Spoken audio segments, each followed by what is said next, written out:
It is official, the Feds have adjusted their time frame for rate hikes as inflation fears, concerns start to grow and are actually happening. Guys, if you're in the real estate market, you know that mortgage interest rates drive so much with the pricing in real estate. Now, interest rates in general help the markets in whole, but specifically in real estate purchases, real estate assets, interest rates play a huge factor on your returns, on your investment decisions, on how much more you start to lend, and how much you decide to purchase. Now, right now we have mortgage interest rates for very good rates. Right now we're getting them in the low threes, low twos, depending how strong you are, how credible you are. We're seeing it left and right with investment properties, primary properties, etc.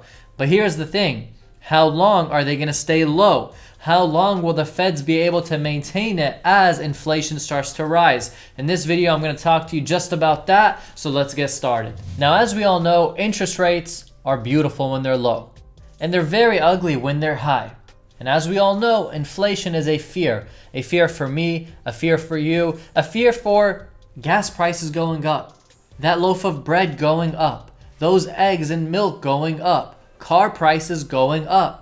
And the Feds keep saying that this is transitory. We're just in a phase of low supply chain problems. Logistics isn't moving great. There's not much of the materials out there for building. There's not much movement happening because the economy has been shut down for about a year. So they're saying that this is just transitory inflation. Lumber prices shot up to all-time highs. Actually, right now, they're saying that it declined by 40%. It's still up 3 times more than its average price, but it's still shot down 40%. And this is a little bit off topic, but when something goes up 500% and comes down 200%, that's not a crash, that's just a correction. It's important to know.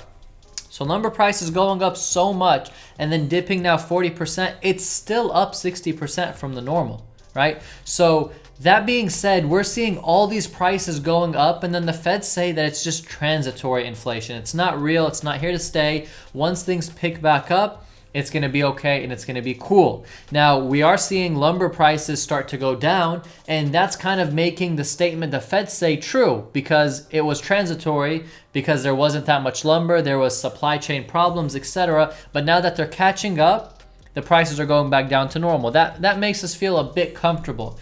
But listen to this. Chipotle, McDonald's, all these companies, Walmart, are raising their minimum wage because people just don't want to work. Minimum wage raises, then the items also raise in price. That's inflation just right there. On top of that, keep in mind, we have Chipotle stating that they're raising minimum wage to $15. Then they're saying that they're marking up their items by 3 to 4%, their food. What is that? That's inflation.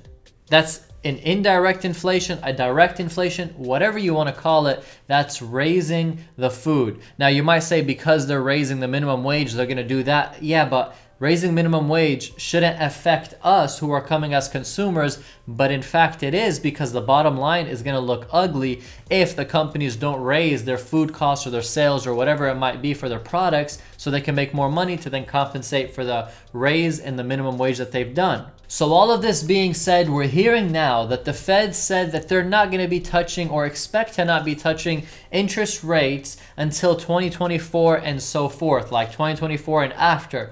Now they're saying that they expect to touch interest rates from 2023. Now, when I say touch, they plan to raise them in 2023. How much, how many points, we don't know. But they plan to raise them in 2023 because of inflation talks and concerns. But just a little bit ago, they were saying it's just transitory inflation. It's not real or official. But now they're saying, today and yesterday, saying that they plan to mess with interest rates in 2023. Now, what I'm telling you guys is right now, whoever's in the housing market or in the real estate market, you understand that people are going crazy. There's a housing market crisis. Prices are insane and in the sky. Now, that being what it is a huge factor because of interest rates being so cheap, because supply not being there. But interest rates in particular, I've done math on where if you have a 3% rate versus a 5% rate, your purchasing power changes by almost $100 and something thousand. So right now, people are buying houses, they're overbidding, paying too much, but they're like, hey, my monthly mortgage rate looks affordable because my rate's a 2.8, a 3.2, and that's what's making them make their decisions. And that's what's making them also pay higher on the price because they're looking at it like, hey, I can afford it.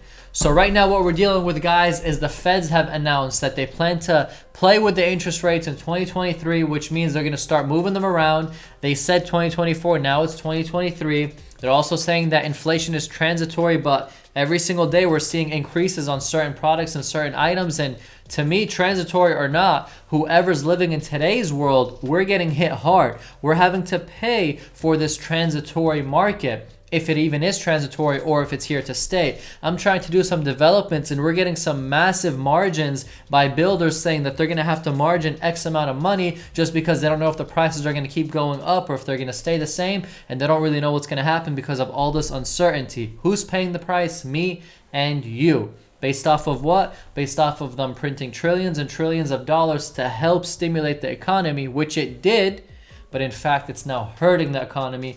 And you would think that they would be able to see that or foresee that based off of math or basic logic, but sadly we're not seeing that. So anyways, guys, there you have it. There's your update, your quick update on the interest rates, on what happens with inflation, on what the plans are with the governments, with the feds, etc., and how you, who is in the markets right now, need to understand that house prices could continue being hot if the supply stays low and the interest rates stay low. And so far we're seeing they're going to stay low until 2023, unless, you never know, next year, next month, next 2 years, they wake up and they say, boom, we're hiking up the interest rates. One word can shake up the markets, and that's the scariest thing in an uncertain market. So be careful, but also understand this heat and this fire in the housing market could continue.